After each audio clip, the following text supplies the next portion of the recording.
Today on Monkey Life. The ring-tailed lemur who ruled the roost at a family home. Kaiyah didn't fit in to our life at all. We had to fit around Kaiyah. Babe and Amy come face to face with their own kind for the very first time. You ready, Elvira? Look, ha, that's it. And the Chilean capuchins get a cracking lesson in wild behaviour.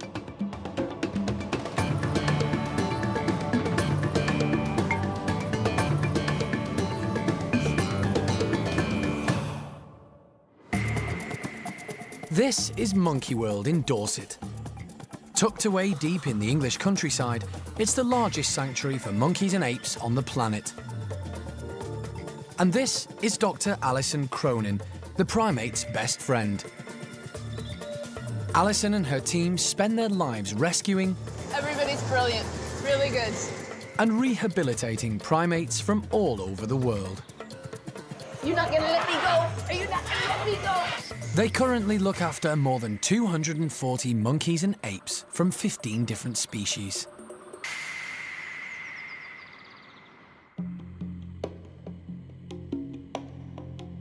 Some of the primates that arrive at Monkey World have been seized by animal welfare authorities. Others come from families who've spent thousands on exotic pets, only to find they can't really look after them. Adrian, Leanne and their daughter Megan, from Belfast, are one such family. They spent £800 on Kaiyah, a ring-tailed lemur they found in a tiny cage at a breeder's. Pet shop owner Adrian wanted to give her a good home, but it wasn't long before the family realised what it means to keep a wild animal in the house as a pet.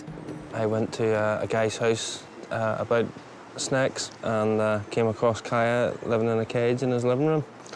I later found out the man was breeding monkeys, lemurs, different things and selling them to the general public. So I felt very sorry for Kaiyah, and that's when we took her on. Kaiyah didn't fit in to our life at all. We had to fit around Kaiyah. She took over our house. We couldn't open windows in case she would get out. Doors had to be locked at all times. People couldn't come in. We had to build an outside enclosure. She became quite aggressive towards anybody. It started off with Megan. She was just trying to show dominancy. And social life was out the window too, you know. Totally, you couldn't leave her because she was hand-reared. You can't leave a hand-reared animal on their own because we were her family, and the older she got, the harder it got. I don't think anything can prepare you for a hand-reared primate. It's very, very difficult animal to keep. Excellent. Kaiyah will be very pleased as well as her owners, because then she's going to have a new big family at the park, so. The family appealed to Alison for help, and today she's in Belfast to collect Kaiyah and take her back to Monkey World to live with other lemurs. Adrian, Leanne and 8-year-old Megan are upset to part with Kaiyah, but as they run a pet shop, they know it's the right thing to do. I knew that we would have to give her up, but at the same time, knowing that she could come to Monkey World, it eases your mind immediately because the conditions are perfect for her, and she will be in a colony, and she'll just be so much happier, and she'll get a lot more than we could ever give her. Is that only kept open? Alison has made arrangements for Kaiyah to fly back with her from Belfast to Southampton Airport, 50 miles from the park.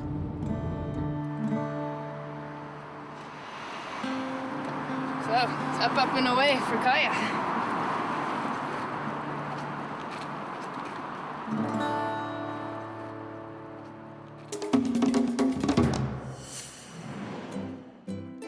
Once Kaiyah has settled in at the park and passed her health checks, the next step will be to introduce her to the rest of the park's lemurs in their outdoor enclosure at Malagasy.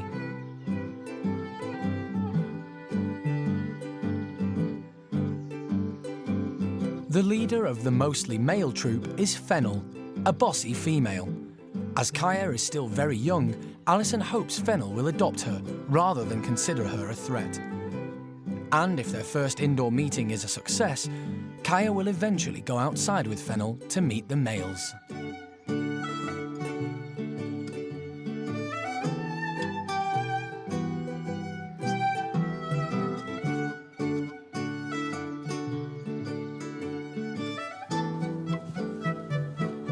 Today, primate carer Toby is organising a special treat for the lemur group: date ropes. They know what the rope is. As soon as we go in, they're sort of trying to get the dates out before we even have a chance to hang it up, usually. Just encourages them all to climb a bit, and yeah, they have to, once they get there, they have to work for the dates, and sort of helps them show off their agility a bit. They have to balance, and obviously when you get more than one lemur on a rope, it sort of takes a bit of skill for them to actually stay on the rope. It's just a nice, quick, simple form of enrichment, and it keeps them busy for quite a long time. Ring-tailed lemurs are only found on the island of Madagascar and live in troops of up to 30 individuals. They climb and jump high in the tall trees to search for food and evade predators.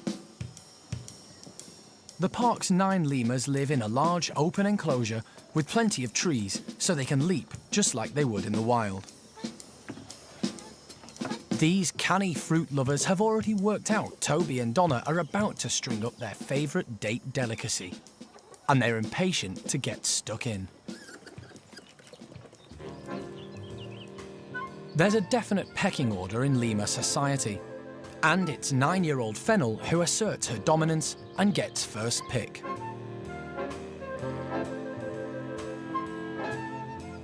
To make life more challenging, as well as dangling date ropes from the feeding tray, Toby also secures them like washing lines.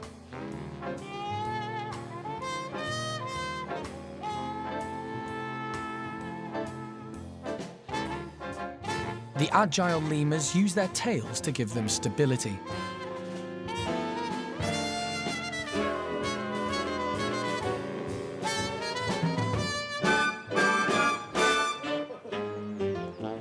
Renton is middle ranking and finding it a bit difficult to keep his balance, particularly with Sirius and Houdini at the other end.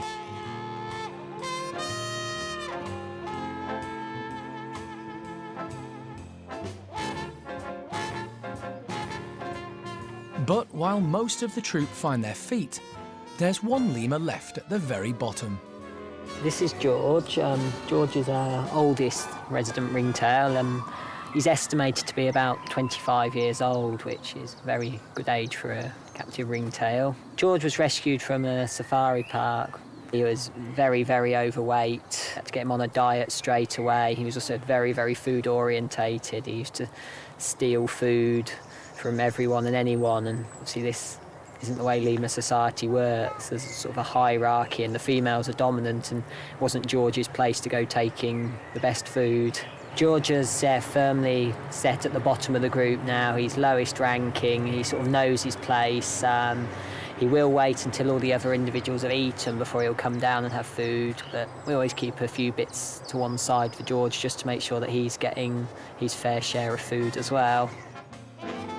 If Kaiyah is going to fit into the group, she'll have to understand the politics and work out who is who. But at least there's one lemur she'll have no problem recognising. George is probably the easiest ringtail up here to tell apart from the others, mainly because of his shape. The only sort of legacy of his former chubbier days is that he's got a big saggy belly now, which hangs down underneath him. We're quite often questioned as to whether he's pregnant or carrying babies, but we just have to explain that he's a little old man who was overweight sort of when he arrived here. But it doesn't seem to hinder him too much, and he sort of just waddles around, does his own thing up here, really.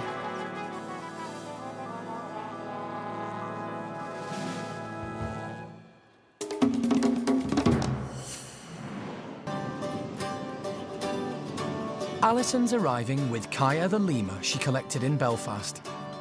Jeremy's waiting for them at Southampton Airport. Kaiyah travelled in the cargo hold, and Alison checks she hasn't suffered any ill effects.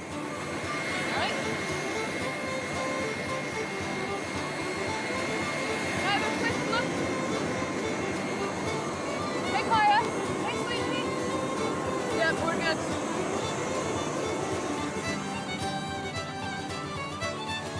The young lemur is looking bright-eyed and bushy-tailed.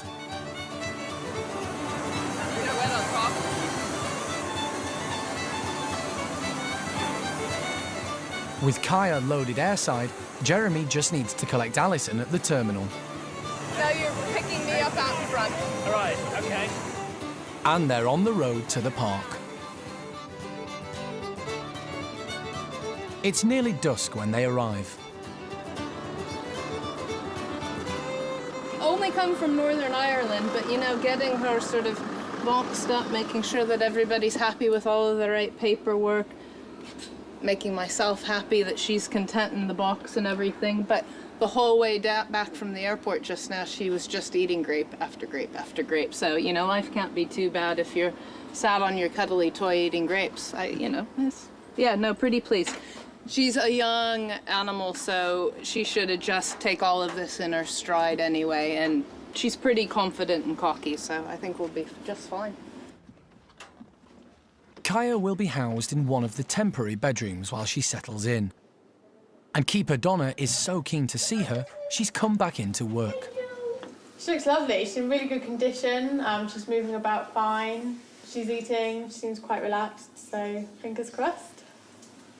She's really very active, and you know, she was bouncing off sort of the walls, lemur style, sort of clinging and leaping in the pet shop, so her coordination's quite good. But I'm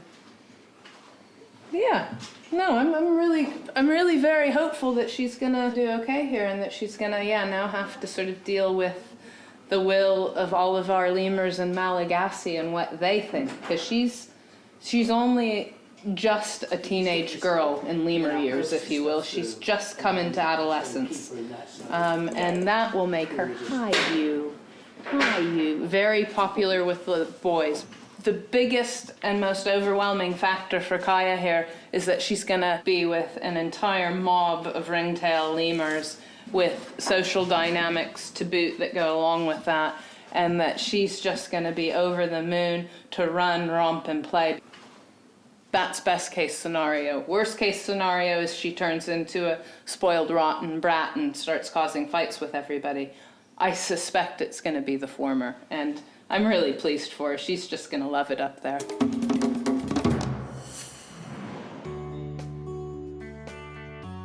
Over the years, more than 30 small primates have arrived at the park as a result of the pet trade. Like Kaiyah, Spanish capuchins Babe and Amy are recent arrivals. Alison and Jeremy collected them from a British couple living in Spain, who could no longer look after them. But the two sisters have never met other capuchins before, apart from their parents. Today, that's all going to change.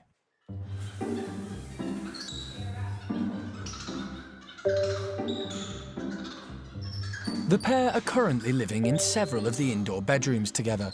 But now, Kira and Molly from one of the park's 3 capuchin groups have come to join them. It's a noisy first meeting.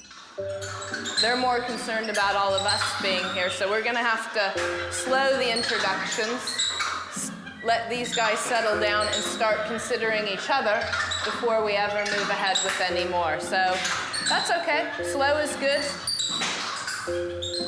Babe and Amy are wary. Molly's curious, and Kira's just not that interested. But with plenty to eat and no signs of aggression from either side, all 4 girls settle quickly and tolerate each other's presence.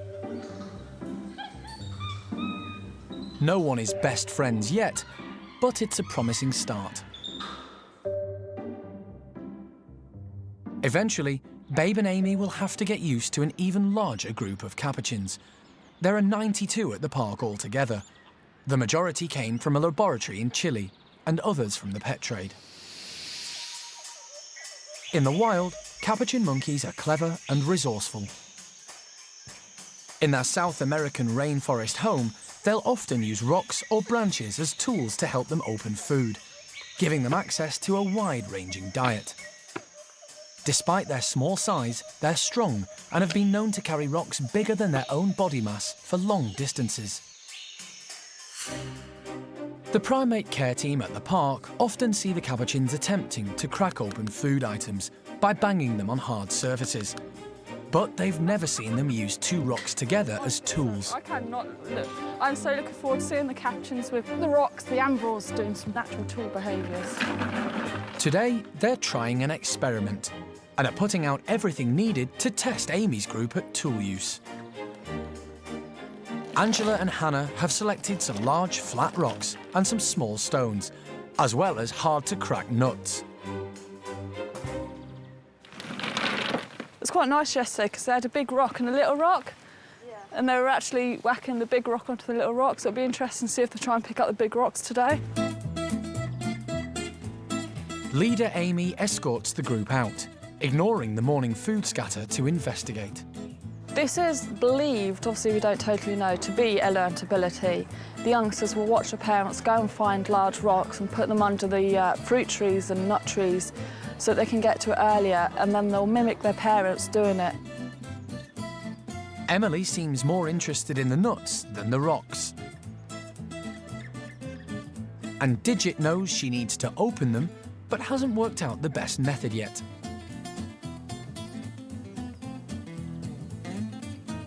Not all this group are captive breds. We believe that some were actually taken out of the wild. So in theory, they should have learnt some of it from their parents, but we don't entirely know at what age they were taken out of the wild. It's a real struggle to get into the prized nuts, but it's Amy who realises a whack will help, along with sharp teeth.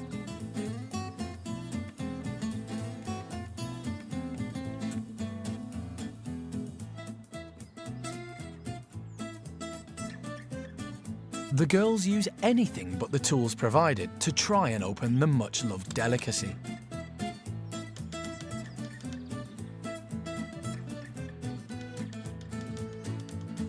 Later, will Amy and the girls crack tool use like their wild cousins?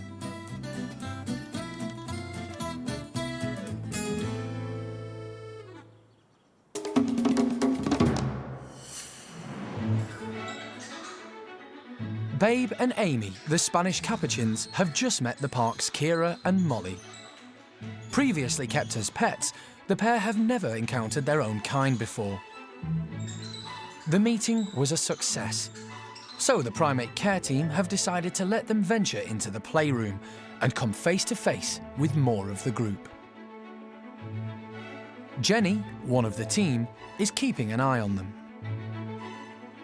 It's very hard for us to, I guess, predict the outcome of the next few introductions, particularly as we haven't actually introduced some of the more dominant and higher-ranking ladies. But at this stage, it does look like the right group for them. I mean, all the introductions so far have gone quite smoothly. Amy is the more confident of the two. She heads high, typical Capuchin behaviour. The others, the less dominant members of alpha female Debbie's group, seem unconcerned about the newcomer.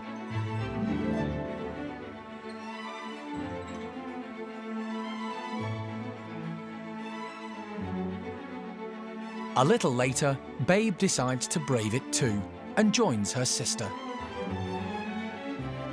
The park's Chilean capuchins make friendly facial gestures but take little notice of the sisters, who rarely move far from each other, but seem quite at home. They're both lovely, confident ladies, and that'll set them up in good stead for the rest of our introductions. So, yeah, we're feeling quite positive. They're happy in the playroom and they've been accepted into Debbie's group. But next time, it'll be the great outdoors for Babe and Amy, something they've never experienced before.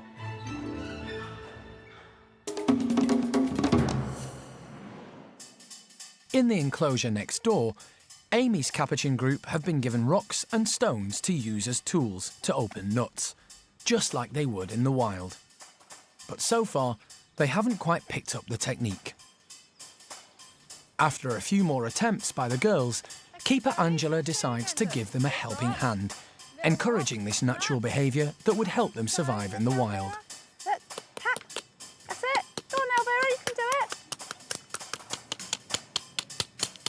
She demonstrates the technique by using the big rock as an anvil and a smaller one as a hammer. A few well-aimed taps and the nut is open. So, not Elvira. Nah.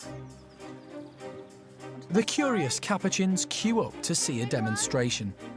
Tap. You do it. Rock. Nut onto the stone. You do it. Elvira and Amy seem particularly keen to learn. Got your nut. You can do it, girls. They're bright, but they haven't got the hang of it just yet. And you got your nut. Patient Angela doesn't give up. Tasty nut.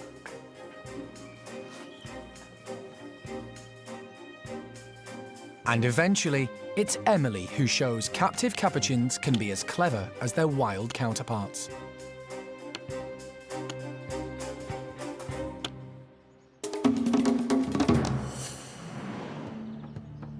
Next time on Monkey Life. Orangutan Hsiao-Quai is expecting a happy event, She's probably a month or so gone now, maybe a little bit more. while golden-cheeked gibbon Peanut presents her newborn, 2 days old and clinging on tight.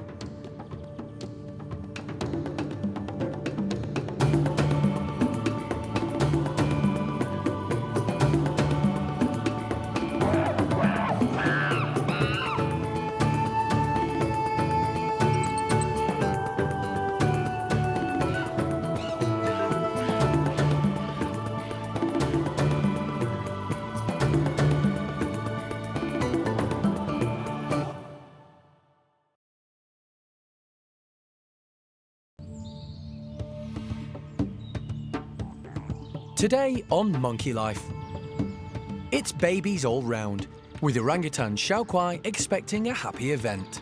She's probably a month or so gone now, maybe a little bit more. Woolly monkey Yarima's weight gain suggesting she might be too, Yarima, station. Good girl. and golden-cheeked gibbon Peanut presenting her newborn, clinging on for dear life.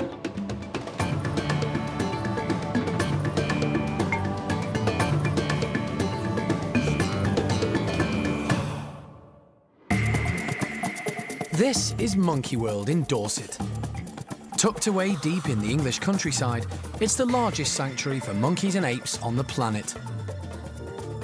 And this is Dr. Alison Cronin, the primate's best friend. Alison and her team spend their lives rescuing We'll take good care of them. and rehabilitating primates from all over the world. You're going to show everybody how your teeth are growing. They currently look after more than 240 monkeys and apes from 15 different species.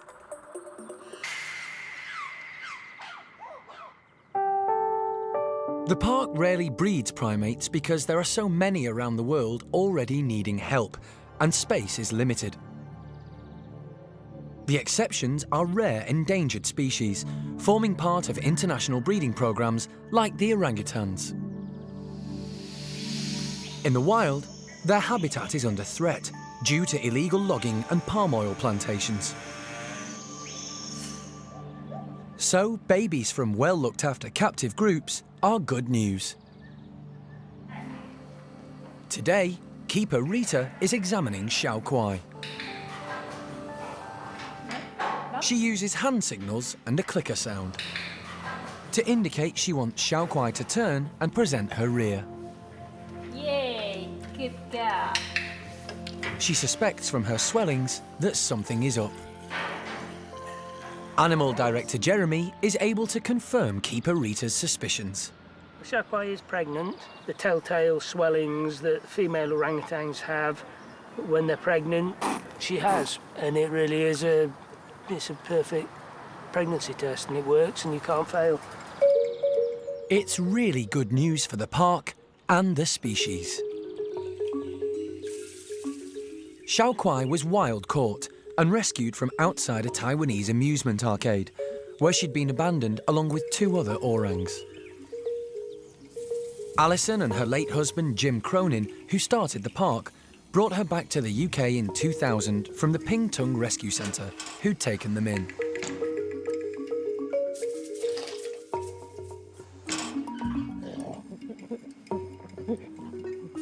A little bit dopey in the eyes, but she's probably quite tired. It's been a long trip and big time zone change and everything. So, I mean, you know how you guys feel when you travel a long way. She's feeling just the same. So, but looking pretty good.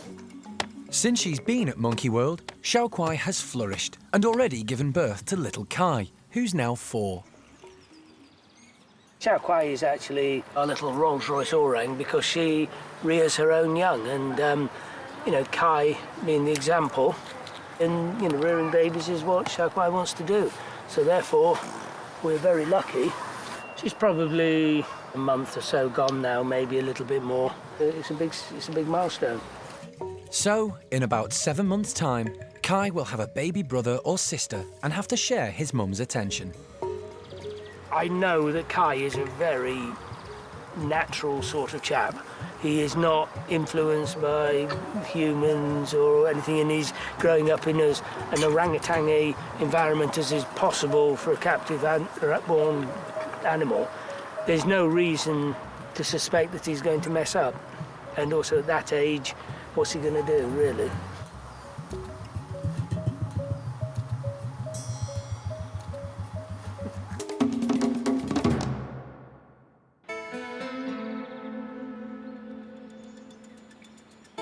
Across the park is another of the endangered species Alison and the team are committed to helping, the golden-cheeked gibbons. These very special lesser apes are found in Vietnam, Laos and Cambodia, but they're losing their habitat throughout their native lands. And despite their endangered listing, some are still stolen from the forests for the illegal pet trade. But there is some good news for this rare species, thanks to Peanut, one of the park's rescued golden-cheeked gibbons. Yesterday morning we came in and found her with her new baby, which is so far very healthy, been suckling quite a lot yesterday, so we're all very pleased about that. We don't envisage any problems with this. This is our second kid, so Tien's coming up for 3 years old now, so we're hoping she'll just carry on as normal, as a good mother that she is, and look after this one as she did the last one. Peanut arrived at the park in 2000, following the arrest of a tropical bird smuggler. The young gibbon was found at his house in Cambridgeshire, kept as a pet. Alison called in wildlife vet John Lewis. The first thing he had to do was determine the gibbon's sex. People have said to us it's male or it's female. They're very difficult, in fact. Golden-cheeked gibbons are born blonde, turn black, and stay that way if they're male. But if they're female, they change to blonde again at adolescence, usually around 6 years old. That's a difficult call. Even with all their expertise, John and Alison struggle to make a decision. No, hang on. It's female. Okay, great. Alison was called to give expert evidence when the smuggler appeared in court. I think it was very clear I came out with the upper hand, and hopefully Peanut will be able to stay with her adopted mum. That's really what we want. I think we got it. Alison's testimony helped seal the case. The smuggler was jailed for 6.5 years, and Monkey World got custody of Peanut. Now, 8 years later, she's just given birth to her second baby. And it's the same old problem for the park. We don't know if it's a boy or a girl yet, so we'll be keeping an eye on her or him and see how it turns out. It's pretty difficult to sex at the moment. They're very small, all the bits and pieces are very small, and also because the baby's so tight onto the mother, it's hard to get a good look at the relevant area. One of the ways we can tell is if we see it having a pee, actually, and which way it goes. So that's always a good way of telling. Peanut was kept in for the day to make sure the baby was suckling, but today she's already taken her infant into the outdoor forest enclosure. In the forest, they have to carry on as normal when they have a little baby on the front. They can't really spare one arm to hold on to it because you need both arms to brachiate through the trees, to fly through the trees. So the baby has an excellent grip. He or she is hanging on with hands and feet, and Peanut is flying through the trees as normal at the same speed. As I say, it looks a bit scary, but really there's no cause for concern.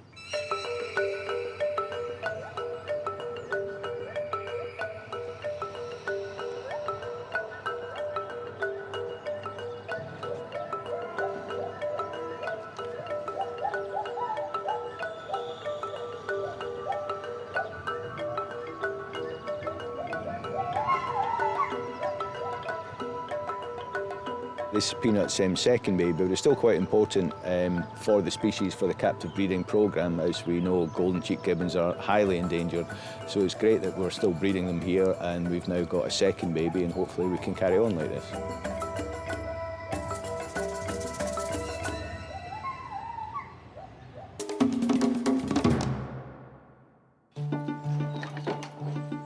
Another of the park's youngsters is on the move today.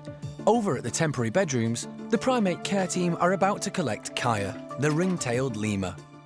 Alison rescued her from a family in Belfast, who bought her as a pet, but discovered keeping wild animals at home is not a good idea. Kaiyah didn't fit in to our life at all. We had to fit around Kaiyah. She took over our house. People couldn't come in. I don't think anything can prepare you for a 100 primates. Very difficult animal to keep. She's settled well at the park, but has yet to meet any other lemurs. And before she can do so, she needs to pay a visit to Mike, the vet. Thank you. Holly and Donna are taking her to see him at the park's hospital. We were expecting to have to maybe show her a nice treat or something, but she's obviously quite comfortable and trusting, so she's gone straight in. Couldn't have gone better. Kaiyah was taken from her mother as a baby and has never met other lemurs before. But eventually, she's going to join the park's 9 other ringtails in their enclosure at Malagasy. Thank you. The group is made up of 8 inquisitive males and 1 dominant female. To make sure 18-month-old Kaiyah doesn't receive too much interest from the males or be seen as a threat by Fennel, the older female, she's going to be fitted with a contraceptive implant. Vet Mike and vet nurse Penny anaesthetise Kaiyah so Mike can slip the contraceptive device under her skin. It's the same implant that's used on human ladies. So they're well tested, they're very safe, and it gives you long-term birth control. While she's asleep, they take the opportunity to give her a quick health check, looking at her teeth, taking blood samples, and weighing her. 1.95. Lastly, Alison takes ink prints of her hands. We're taking a handprint from Kaiyah for educational purposes, which we've done with the chimps before, so we can show people how much they are like us, and you can even see her little fingerprints on this. And also, her previous owners asked if we were going to be doing a health check, if we would get a handprint for them, so I'm not sure. I think that they're going to frame it and put it up on the wall. Good girl. Right quick as you can, Donna. Operation over, Kaiyah is placed back in her box. The little operation went without a hitch, so we couldn't be more pleased with it. Hopefully this will set her up for quite a peaceful life.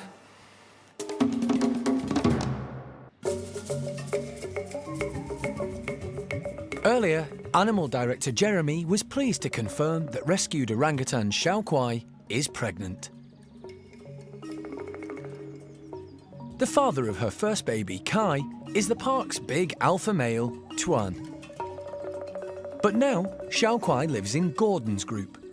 So, Gordon's about to become a dad for the very first time. It's a case of when rather than if. I mean, we know he does all the necessary actions for this procedure.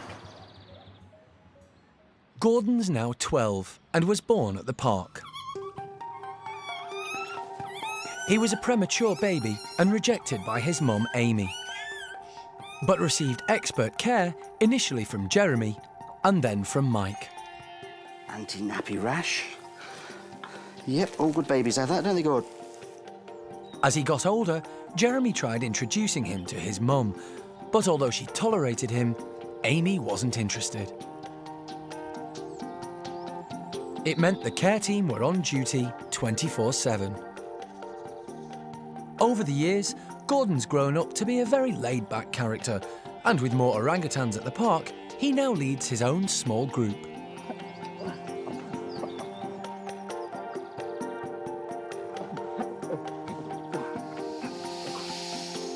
In the wild, orangutans are solitary creatures, coming together to mate and occasionally to feed.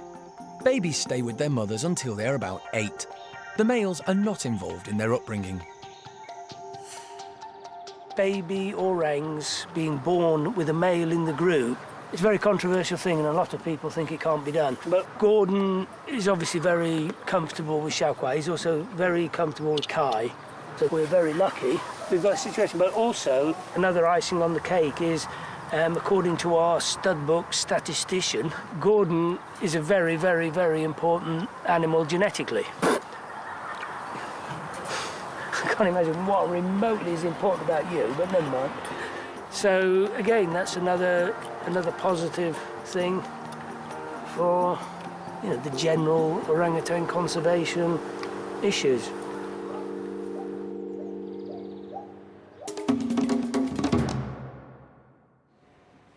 The park aims to prevent unplanned breeding, so Kaiyah, a juvenile ring-tailed lemur, has just been fitted with a contraceptive implant. Now she can mix with other lemurs for the first time. Keeper Toby is preparing a bedroom for Fennel, the park's dominant female, who Kaiyah is about to meet. But first, Toby has to catch and crate Fennel from the lemur enclosure at Malagasy. Animal director Jeremy has come to help. She's the only one in this group that isn't crate trained. I can't see her. Here she is. Go for it. Go for it, Toby. Good girl, Fennel. Right, I can give you the option. You can either go in here or I'll grab you.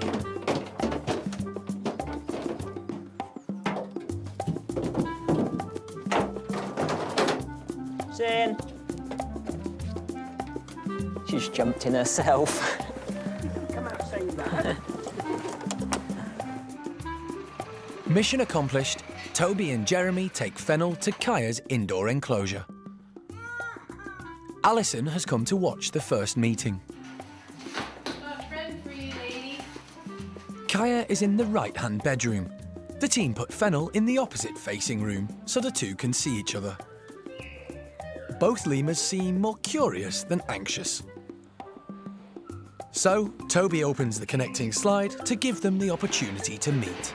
At the moment, Fennel's just exploring, really. She's sitting at the top of the enclosure, and Kaiyah is watching us at the moment. She's sort of just wandering around. Neither of them seem to have noticed the slide open yet.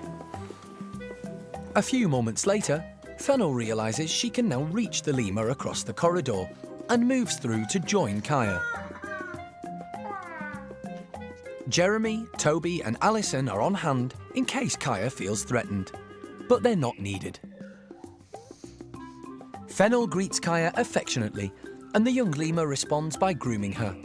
It's exactly the right response, a classic display of submissive lemur behaviour, and Alison is delighted. Most importantly, Kaiyah's got a friend of her own kind now, and that's the first stage in her rehabilitation. So we're really pleased to sponge for Kaiyah. And now Fennel will have some female companionship up in Malagasy with all of those boys. So small beginnings, but I'm really pleased.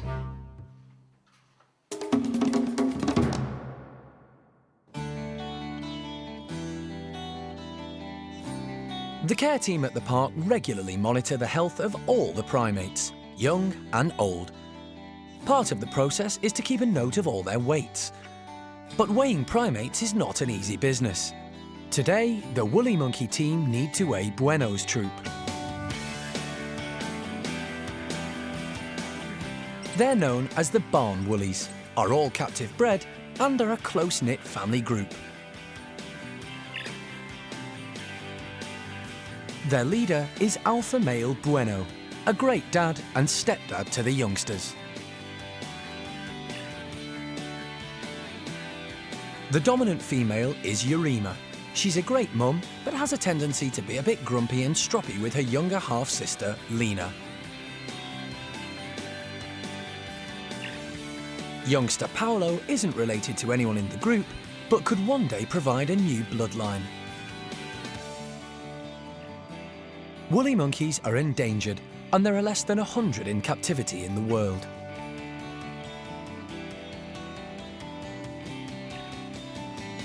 Monkey World has the largest breeding population, so it's important that the care team monitor their progress regularly.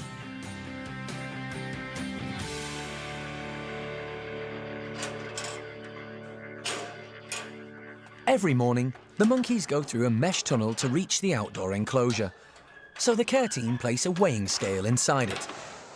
It's not that easy to train them to get onto the scales. They do all sorts of training anyway as part of their operant conditioning, which is how we monitor their health. But getting them onto the scales has been a sort of newer thing for them. Come on, Zingu. Zingu station. It's all a bit scary. We weigh them once a month, and this is important because we use it if we need to dose them for any medicines, and we can also keep a track on how they're eating and stuff as well. So it's just a kind of add-on to their health checks that we do with them. Hello there. Good girl. Well done. The woolies are quite sensitive to our moods. They can pick up on us quite a lot, so you have to keep yourself really calm and really relaxed with it. Keep it as a game for them because that's how they respond to it better. Inca? Sandra calls the woolies out one by one. The next two could be more of a problem. It's Yarima and her baby daughter, Inca. Inca, over here. Yarima station. They are together all the time. To get them separated, to get them both on the scales separately has been a huge challenge. Inca station, Yarima here. Yarima. But Sandra is determined to weigh Yarima for a very good reason. She may have another baby on the way. Good girl. It's hard for us to tell if she's definitely pregnant because we haven't tested her yet. So one of the ways that we can monitor is by how much weight she's putting on, because we know how much the babies weigh. So if we can monitor and she's steadily putting on weight month by month, there's a pretty good chance that there is a baby growing in there and it's growing really healthily. So good lad. Can you get on here for me? Station. Station. Next out is baby Paolo, who thinks it's all a bit of a game. Station. Paolo station. Good boy. 2.87. There you go. You want banana? Is it grape? Grape. Sandra reports the weights to the rest of the team. Paolo was 2.87. Yarima was 7.52. So she's win. She's put on weight. And those few extra kilos may well mean there's another baby woolly on the way.